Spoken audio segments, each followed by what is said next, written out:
मुंबई के दहिसर पश्चिम IC colony स्थित समाज कल्याण हॉल में महादा सभापति विनोद घोसालकर के मार्गदर्शन में पूर्व नगर सेविका तेजस्वी घोसालकर के द्वारा अभिषेक घोसालकर के मार्गदर्शन में सर्फ इंडिया की तरफ से अवेयरनेस कार्यक्रम का आयोजन किया गया। इस कार्यक्रम आईसी कॉलोनी के लोगों ने भाग लिया। इस कार्यक्रम में सांप कितने प्रकार का होता है, सांप से कैसे बचें, इन सभी बातों से अवेयरनेस किया गया। आइए सुनते हैं उपस्थित लोगों का क्या कुछ कहना है।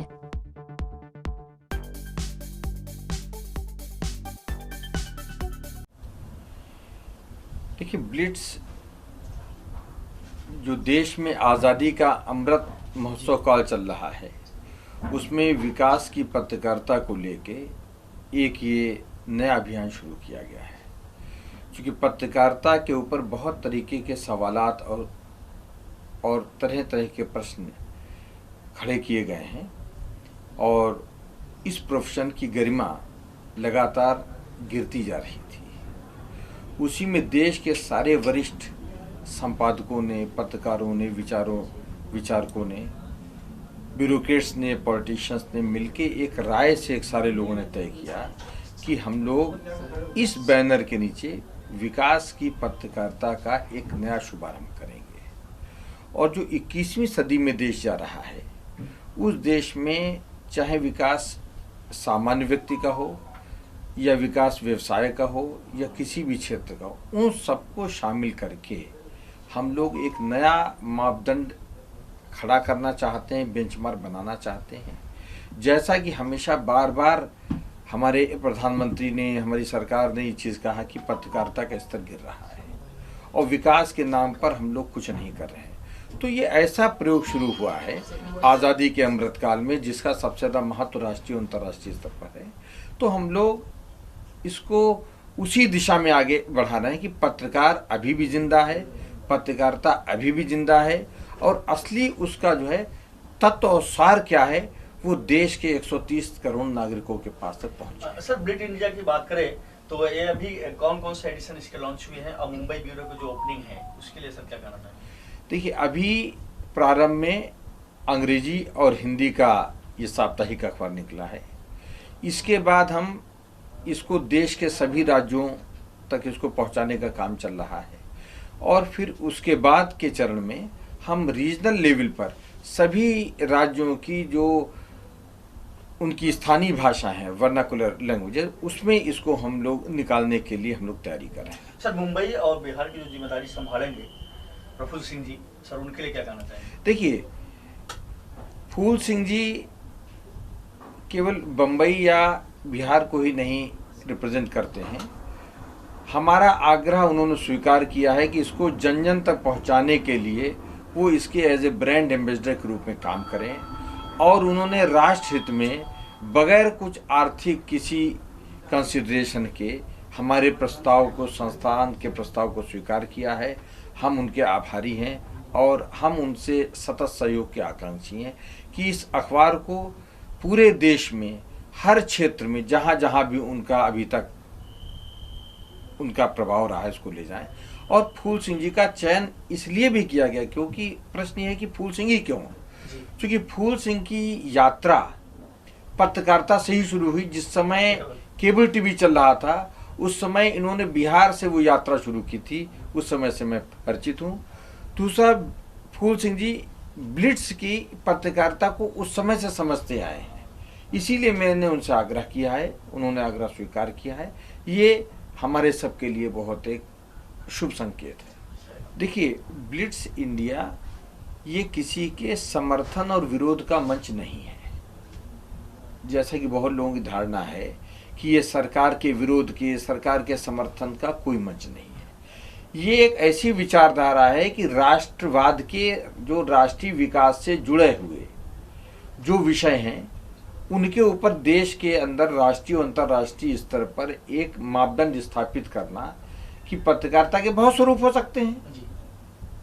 पत्रकार को भी लोग क्रिटिसाइज करते हैं, पत्रकारिता को भी क्रिटिसाइज करते हैं, लेकिन ब्लिट्स इंडिया एक ऐसा समाचार पत्र साप्ताहिक है जिसके माध्यम से पत्रकारिता की इमेज अच्छी हो, पत्रकार की इमेज अच्छी हो राष्ट्र का अंतर्राष्ट्रीय स्तर पर मान और सम्मान बढ़े और आम आदमी से जुड़े हुए समाचार सरकार के सामने, समाज के सामने बिल्कुल निष्पक्ष रूप से सामने लाए जा सके। थैंक यू महादेव, जय माता दी। मैं ब्लिट्स इंडिया के चेयरमैन दीपक भाई का शुक्रगुजार हूँ, क्योंकि आप सभी तमाम पत्रकार मुझे सालों से जानते हैं और आप इस बात को भी बखूबी जानते हैं कि मैं हमेशा लीक से हट के काम करता हूँ। और जहाँ तक पत्रकारिता की बात है तो इसकी अपने जीवन की शुरुआत भी मैंने इसी से की थी। और देखिए, उम्र के इस बसंत में आके फिर से मुझे अगर ये जिम्मेदारी मिली है तो ये बहुत बड़ी जिम्मेदारी दी है हमको दीपक जी ने। और मुझे उम्मीद है कि ब्लिट्स को मैंने इसको एक क्रांति के रूप में, चूँकि पत्रकारिता का मतलब, पेपर का मतलब, इलेक्ट्रॉनिक मीडिया का मतलब लोग समझता है कि ये आया है तो आज इसकी शिकायत करेगा, उसकी बड़ाई करेगा, उससे डील करेगा, उससे ये करेगा। लेकिन ये पहला ऐसा ब्लिट्स पत्रिका होगा जो पूरे देश में लोगों को बताएगा कि हम अब जो पहले जातिवाद, धर्मवाद, संप्रदायवाद, इसकी लड़ाई लड़ते लड़ते थक गए, अब हमको अगर लड़ाई लड़नी है तो विकासवाद की लड़नी है। डेवलपमेंट कैसे हो, और डेवलपमेंट कहीं हो रहा है तो उसकी आवाज़, उसकी बात 130 करोड़ लोगों के पास जानी चाहिए कि देखिए यहाँ इस क्षेत्र में डेवलपमेंट हो रहा है, यहाँ ये हो रहा है। तो मैं दीपक जी को बधाई देता हूँ और आप तमाम पत्रकार को भी बधाई देता हूँ कि इसको मैंने एक चैलेंज के रूप में लिया है। और जीवन तो चैलेंज के ही रूप में है। पत्रकारों के लिए मैं हमेशा कहता हूँ, जो लोग लिखता है कि आंधियाँ गम की चलेगी तो समर जाऊँगा, मैं तो दरिया हूँ समंदर में उतर जाऊँगा, अरे मुझको सूली पे चढ़ाने की ज़रूरत क्या है, मेरे हाथों से कलम छीन लो मर जाऊँगा। ये है पत्रकारिता। और फिर से मैं बधाई देता हूँ आप तमाम लोगों को, और दीपक जी और ब्लिट्स के, खासकर हमारे साथ अनिल बोड़ा साहब। उम्र उनका नहीं बताऊंगा आपको, लेकिन उनको कभी अपने बाप के रूप में देखता हूँ, कभी अपने बड़े भाई के रूप में देखता हूँ, और उनके नेतृत्व में काम करने का जो मुझे मौका मिला है, मैं इससे बड़ा सौभाग्यशाली क्या हो सकता हूँ। मैं अगर किसी को कहूँ जो करंजिया जी को मैंने सपने में देखा है तो लोग क्या कहेगा, मजाक कर रहा है, बट दिस इज ट्रूथ। उस आदमी ने पत्रकारिता में जो एक बड़ी लकीर खींची है। आदमी मुसाफिर है, आता है और जाता है, आते जाते रास्ते में यादें छोड़ जाता है। आज देखिए ना, 110 साल के बाद, 110 साल पहले करंजिया जी इसी 15 सितंबर को इस धरती पे आए थे। 110 साल के बाद भी अगर उनकी चर्चा हो रही है तो यही तो पत्रकारिता का नाम होना चाहिए, यही तो क्रांति, इसी को तो क्रांति कहते हैं। तो एक जो मुझे मौका मिला है, और रितेश जी आप इतने सालों से मेरे साथ जुड़े हुए सारे पत्रकार बंधु, आपने देखा है कि ज़रूरत पड़ी है तो मैं किसी पार्टी से, मैं पदाधिकारी भी हूँ, लेकिन जब ज़रूरत पड़ी है सच के लिए तो मैं अपने पदाधिकारियों से भी 1 to 1 किया हूँ, जाके लड़ा हूँ। क्योंकि मोदी जी कहते हैं, हमारे पंत प्रधान नरेंद्र भाई मोदी कहते हैं कि जिसकी जिम्मेदारी होगी जवाबदेही उसी की होगी। उसी तरह से जिस तरह से अगर ब्लिट्स ने मुझे ब्रांड एम्बेसडर बनाया है, अब ये मेरी जवाबदारी है कि मैं इस पेपर को, इस अखबार को एक क्रांति के रूप में, चाहे वो तमिल भाषा में हो, चाहे तेलुगु भाषा में हो, चाहे मलयालम में हो, चाहे गुजराती भाषा में हो, किसी भाषा में हो, हर भाषा में वहाँ जाके वहाँ के लोगों के लिए एक अवेयरनेस का काम करूँ, विकासवाद की बात करूँ। फूल सिंह जी, आपकी सर पहचान जो है एक यूनियन, एक मजबूत ट्रेड लीडर की भी रही है, राइटर की भी रही है, एक्टर की भी रही है, पत्रकारिता की भी रही है। तो सर एक आम जन का अखबार बने और जो पत्रकारों की भी तमाम समस्याएं होती, समाज के वंचितों की भी लड़ाई लड़ते हैं, तो इस ब्लिट्स इंडिया के जरिए लोगों को किस तरह से आप न्याय दिलाएंगे, जैसा कि आपका एक वसूल रहा है लोगों को न्याय? बिल्कुल लड़ूंगा, बिल्कुल लड़ूंगा। मुझे अगर लगेगा कि हमारे बिरादरी के ऊपर कोई अन्याय कर रहा है, लेकिन हमारे बिरादरी को भी सोचना होगा, क्योंकि आप जानते हैं कि हम, अगर ये लोकतंत्र का चौथा स्तंभ पत्रकारिता कहा जाता है, तो हम वो चौथा स्तंभ का जो मर्यादा है, अगर उसका उल्लंघन करेंगे तो फिर कोई हमारा साथ नहीं देगा। लेकिन अगर हम सभी लोग एक प्लेटफॉर्म पर आके अच्छा काम करके लोगों को साबित करें, सरकार को साबित करें कि हाँ मैं चौथा स्तंभ हूँ, तो अगर कहीं कोई भी ऐसी बात होगी तो मैं एकदम बिल्कुल दावे के साथ कहता हूँ कि आप लोगों के साथ मैं बिल्कुल खड़ा हूँ।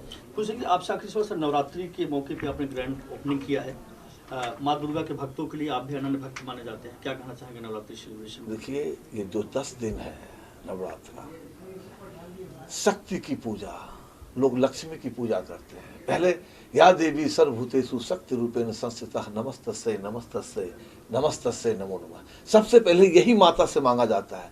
फिर बहुत लोग ऐसे भी होते हैं सबसे पहले ये कहते हैं या देवी सर्वभूतेषु लक्ष्मी रूपेण संस्थिता नमस्तस्यै नमस्तस्यै नमस्तस्यै नमो नमः। लेकिन हम एक कलाकार भी हैं, और कलाकार और पत्रकार दोनों में कार लगा होता है, और जिसमें कार लगा होता है वो व्यक्ति संवेदनशील होता है। हमेशा इस बात को मानिए, तो हम एक संवेदनशील व्यक्ति हैं, तो हम तो हमेशा मैया से कहते हैं या देवी सर्वभूतेषु विद्या रूपेण संस्थिता नमस्तस्यै नमस्तस्यै नमस्तस्यै नमो नमः। और ये पत्रकार, आप तो विद्या के ही स्वरूप है, आपको लिखना आता है, आपको बोलना आता है, आपको पढ़ना आता है, यही तो पत्रकारिता का दोस्त। Thank you sir. सबको फिर से हर हर महादेव। मेरे लिए ये बड़ा सौभाग्य का काम है कि दीपक जी जो चेयरमैन एडिटोरियल बोर्ड के हैं और एडिटोरियल के एडिटर इन चीफ भी हैं, उन्होंने ये मुझे बम्बई की जिम्मेवारी दी है।